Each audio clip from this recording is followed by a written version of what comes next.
Very good morning, everybody. Today we will be starting with the osteology of head and neck region. To begin with, we'll be starting with the osteology of the head, that is the skull. We'll be talking about the general features of skull here. We know the skull is the skeleton of the head. The skull, when we look at the skull, the cranium means the part of the skull which does not include the mandible. So we have a strong bone that forms the lower jaw, that is the mandible. Except the mandible, the rest of the part, whole of this is known as the cranium. Okay. Now, the cranium is divided into two parts. We have this part, this forms the facial skeleton, whereas this part forms the vault of the skull, that is also known as the calvaria.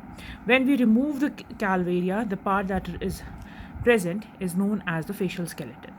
Generally, along with the mandible, we can say that the facial skeleton has two parts: an upper facial skeleton that is constituted by this part, and a lower facial skeleton that is constituted by the mandible.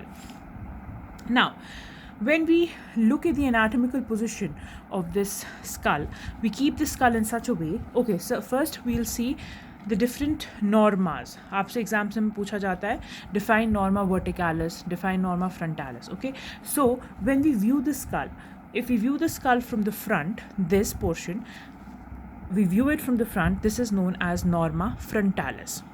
Okay, when we view the skull from the lateral side, this part, this is known as norma lateralis. Then when we view the skull from the back side, this is known as norma occipitalis. When we view it from the top, this is known as norma verticalis. And when we view the skull from the bottom, this is known as norma basalis. Okay, again, so we have different normas. This is the norma frontalis when we view it from the front.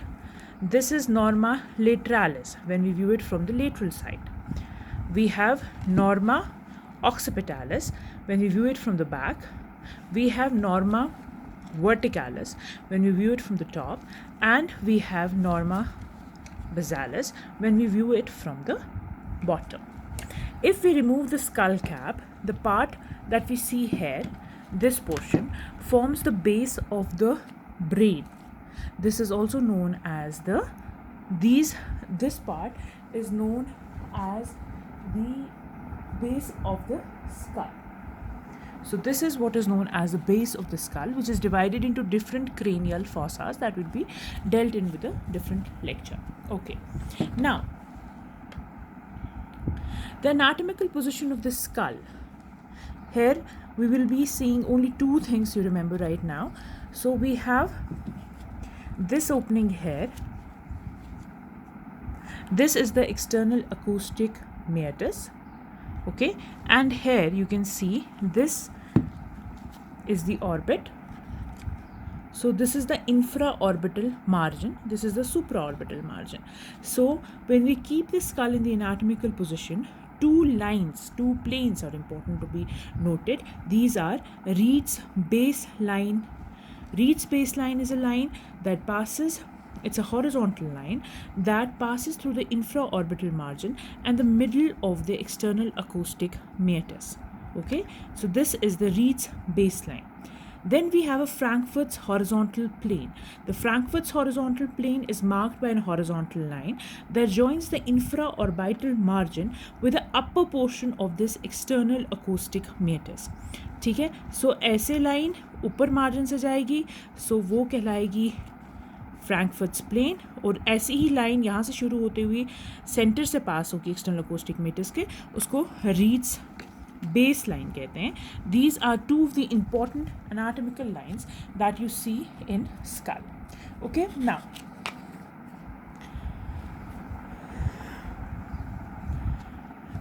talking about some of the clinical importance of the skull here, the facial skeleton. The facial skeleton is divided into an upper facial skeleton that is constituted by the forehead. We have a lower facial skeleton that is constituted by the mandible, whereas we have the middle portion, that is the middle facial skeleton. The middle facial skeleton is the middle third part of the skull, of the face, and this is important because a number of bones are present here which may be fractured in any injury of this area. Okay, now Let's talk about the norma verticalis first. So, as I've told you, what is norma verticalis? When we view the skull from the top, this is known as norma verticalis.